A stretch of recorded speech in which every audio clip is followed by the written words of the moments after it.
நியாயமாய் வர வேண்டிய காரியங்கள் மறுக்கப்படுகிறதா? கவலைப்படாதீங்க, கர்த்தர் உங்களை உயர்த்த போகிறார். கர்த்தர் உங்களை உயர்த்த போகிறார்.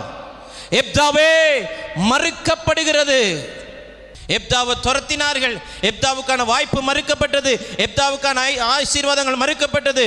மறுக்கப்பட்ட நிலைமையில் இருந்தவன் சில வசனங்களை தாண்டி வாசிக்கும் போது அவர்களுக்கு தலைவனாய் மாறினான்.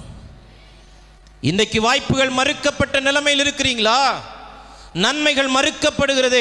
எனக்கு நியாயமாக வர வேண்டியது சார், நான் வேலை செஞ்சதுக்கு நியாயமாக தர வேண்டிய நன்மை, நான் வேலை செஞ்ச நியாயமாக வர வேண்டிய பிஎஃப் பணம், நியாயமாக வர வேண்டிய ஆசீர்வாதம், நியாயமாக வர வேண்டிய பென்ஷன், நியாயமாய் வர வேண்டிய சொத்து, நியாயமாய் வர வேண்டிய ஆசீர்வாதம், நியாயமாய் வர வேண்டிய சுதந்திரம் மறுக்கப்படுகிறது என்றால் தேவன் உங்களை உயர்த்த போகிறார் என்பதற்கான அடையாளம்.